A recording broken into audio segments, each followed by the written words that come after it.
how many inroads you have made into people's hearts.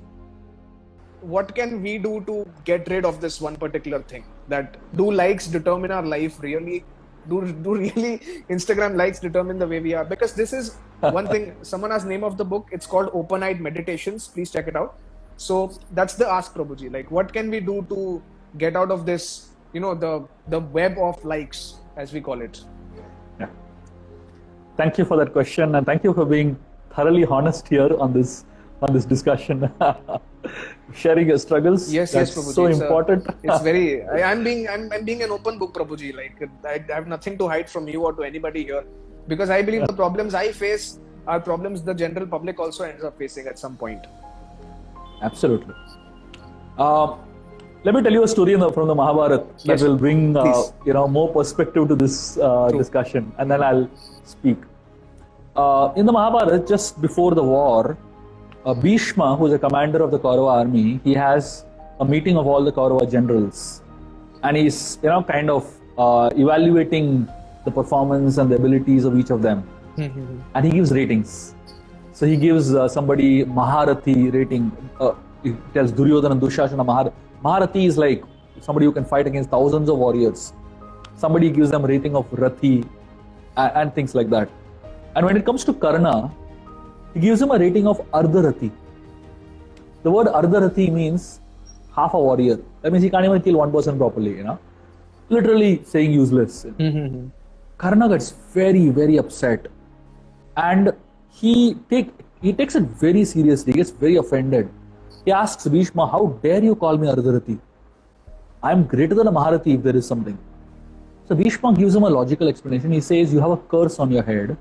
According to your curse, your Guru PARASHURAMA has cursed you that when you need the knowledge the most, you will forget all your knowledge. So Bhishma says, what is the point in you being useful during exhibition matches when during the most important war of life you're going to be useless? So he said, according to me, or Ardharathi.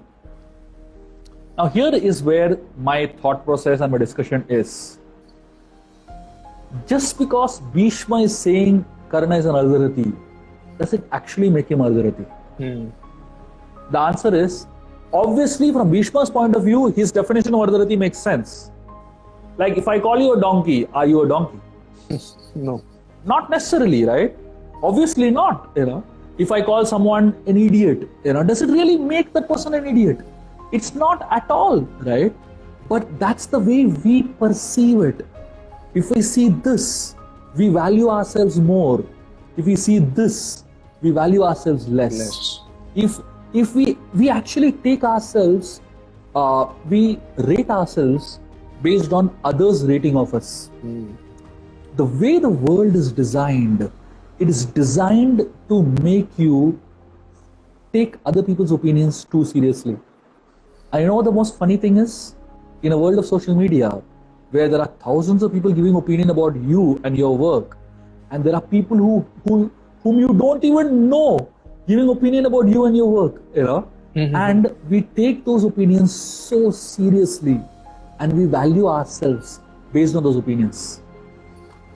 Ideally, human beings should value themselves based on their contribution. There is a big difference between fame and popularity. True. Fame is short-lived. Popularity is long-lived. Fame is like a burst, zoop, like a Diwali rocket, shoots up, big blast, wow, everybody gives claps, everybody does this, and then gone. But popularity takes its time to build, slowly, because you are making inroads into people's hearts. True. Most people are trying to capture people's minds. When you the problem with capturing minds is RAM always is very short-lived. Random access memory. Yes. Short-lived. You only when you're touching people's minds and you get this wow feeling, it's a very short-lived feeling. But popularity, you're making inroads into people's hearts. When you're trying to make inroads into people's hearts, you stay there forever. And therefore, my humble suggestion to most people who are in this pursuit of developing great content, which is so important in society today. True, Prabhuji. Please do not get stuck with evaluating yourself based on likes and dislikes, because that's short-lived. But look at how many inroads you have made into people's hearts. And that is much more long-lasting than anything else. Therefore, the pursuit for fame will lead you to short bursts of, touching minds. But the pursuit for popularity will actually, may not give you short bursts immediately. It will not give you anything immediately. But the number of hearts that you touch, you're touching so deep that you will actually remain in those hearts for a longer period of time. And that, I think, is a much more powerful way to actually overcome this, struggle, disease, or, dilemma that people have today.